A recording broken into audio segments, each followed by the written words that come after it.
Hello. তো এরকম soft glam look কীরকমভাবে তোমরা তৈরি করবে খুব ইজি পদ্ধতিতে সেটাই আজকে তোমাদের দেখাবো। তো ফার্স্টেই আমি একটা প্লামের টোনার নিয়ে ইউজ করছি। প্লামের এই টোনারটা অল স্কিন টাইপের আর আমার স্কিনে তো খুব ভালোভাবে স্যুট করে। দেন পন্সের সুপার লাইট জেল ময়শ্চারাইজারটা ইউজ করব।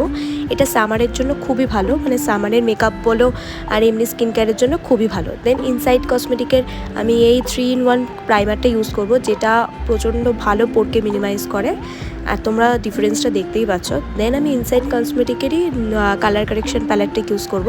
তার মধ্যে থেকে এই নিউট্রাল একটা ওয়ার্ম ইয়েলো টোনটা নিয়ে আমার ডার্ক স্পটগুলোকে আমি ঢেকে দেবো। দেন রিকর্ডের আর সুগার পপের ফাউন্ডেশন মিক্সড করে নিয়ে আমার স্কিনে আমি ফাউন্ডেশন অ্যাপ্লাই করব। এই রিকর্ডের ফাউন্ডেশনটা একটু যেহেতু ডার্ক টোনের আছে, ওই জন্য আমি সুগার পপের একটু লাইট টোনটা মিক্সড করে নিয়ে ইউজ করলাম। তারপরে রিকর্ডের একটা হাইলাইটিং কনসিলার নিয়ে আমার আন্ডার আই যেই জায়গাগুলোতে হাইলাইট করার আছে সেই জায়গাগুলোতে আমি হাইলাইট করব।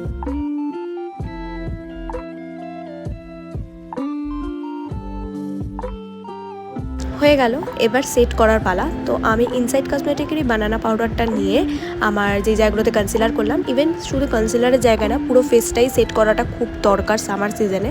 তো পুরো ফেসটাকে আমি ভালোভাবে সেট করে নিলাম যাতে কোনো জায়গায় আমার কোনো প্যাচি ভাব না থাকে।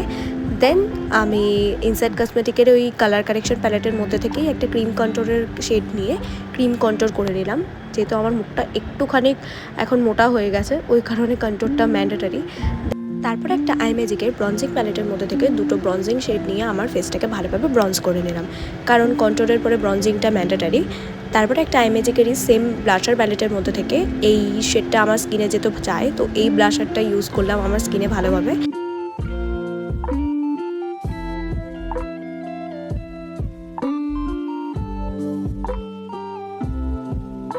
দেন চলে আসে সব থেকে সিম্পলি একটা আমি আই মেকআপ আজকে তোমাদের দেখাবো। পিটি অল সেটের এত বড় প্যালেটের মধ্যে থেকে এতগুলো শেড তো আমি ইউজ করবো না, জাস্ট এই লাইট ব্রাউন শেডটা নিয়ে একটা পুরো ফ্লাফি ব্রাশের মাধ্যমে পুরো আইলিডটাতে দিয়ে দিলাম। দেন একটা ডার্ক ব্রাউন কালারটাতে আমার আউটার কর্নারটা একটু ডেপথ লুক আসার জন্য একটু আউটার কর্নারটাতে দিয়ে দিলাম। তারপরে একটা সিম্পল একটা শিমার শেড নিয়ে নিলাম আর আমার পুরো আইলিডটাতে লাগিয়ে দিলাম। দেখো কত সুন্দর একটা লুক চলে এসছে আই মেকআপের। জাস্ট এই 3টে শেড ইউজ করেই এত সুন্দর একটা লুক চলে এসছে।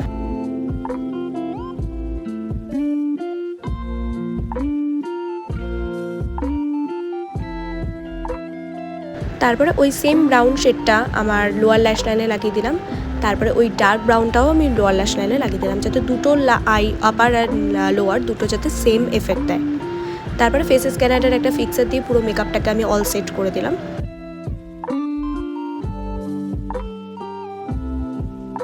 দেন আমি মার্সের জেল লাইনার ইউজ করলাম আমার আইলাইনারের জন্য। আমি অন্য আইলাইনার ইউজ করতে পারলে পারতাম, কিন্তু আমি জেল লাইনারটা বেশি ইউজ করেছি, কারণ জেল লাইনারের ওপর আই লুকটা একটু বেশি ম্যাটিফাইং দেখায় আর বেশি সুন্দর লাগে। তারপরে আমি এডিএসের কাজল ইউজ করলাম আর দেন কাজলটা ইউজ করার পরে পুরো আই লুকটা একটু অন্যরকম হয়ে গেল।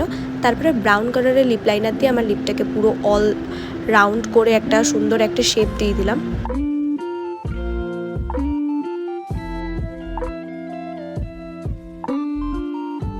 পুরো লিপটা শেড করার পরে দেন আমি একটা হুডা বিউটির লিকুইড নিউড একটা শেড ইউজ করলাম আর জুডিওর ফেভারিট, আমার যেটা সব থেকে ফেভারিট জুডিওর এই লিপ গ্লসটা ইউজ করলাম। লাস্টলি মার্সের হাইলাইটার দিয়ে আমার পুরো মেকআপটা আমি কমপ্লিট করলাম।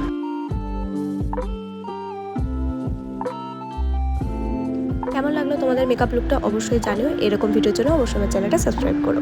বাই।